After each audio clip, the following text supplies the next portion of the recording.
Hi, I'm Joan Kuhl, author of Dig Your Heels In.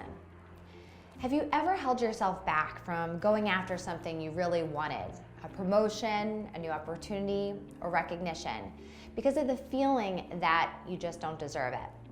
Or have you ever second-guessed yourself before you walked into a room for a big presentation or a meeting, feeling like you might just not have what it takes to be in that room?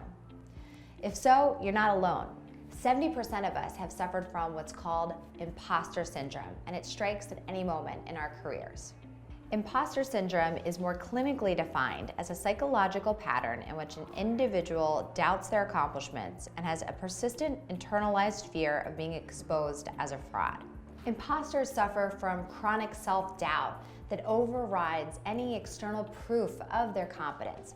So they'll still feel inadequate despite having a long list of their achievements and success. It's a phenomena that touches everyone, even high-achieving, highly successful people, and it is not equated with having low self-esteem or a lack of self-confidence. Some researchers have linked it with perfectionism, especially in women. This holds women back because they're less likely to put themselves forward for that next opportunity or that next big project. It's widely known that women tend to wait until they have 90% of the qualifications before they apply for a position or go after it, or believe that they're worthy of it.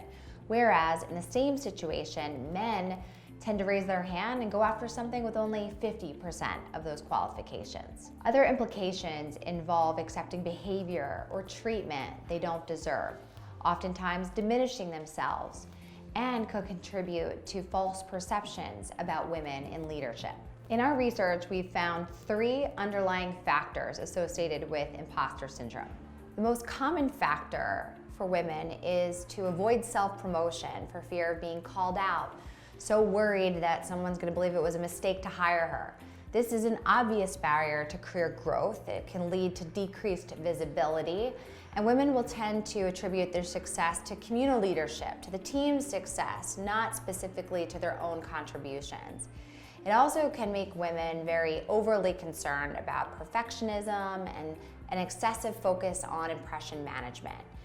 And at the same time, women will feel like they have to master every level before raising their hand or being ready for the next opportunity, whereas men often feel more comfortable jumping into new positions, regardless if they meet the requirements of that position. The second factor that women can struggle with in association with imposter syndrome is overextending themselves in an effort to be everything for everyone because of role ambiguity and the pressure to prove themselves.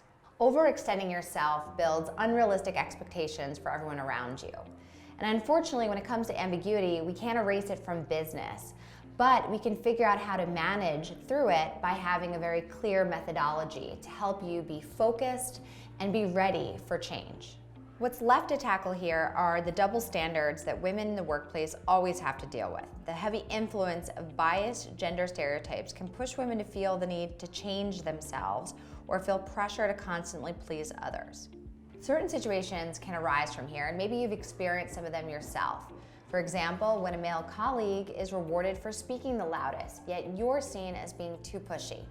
Or a male colleague has been recognized and congratulated for a promotion, yet you're seen as being too hungry or ambitious. Or perhaps it's the opposite for you, and you find it hard to accept praise and congratulations.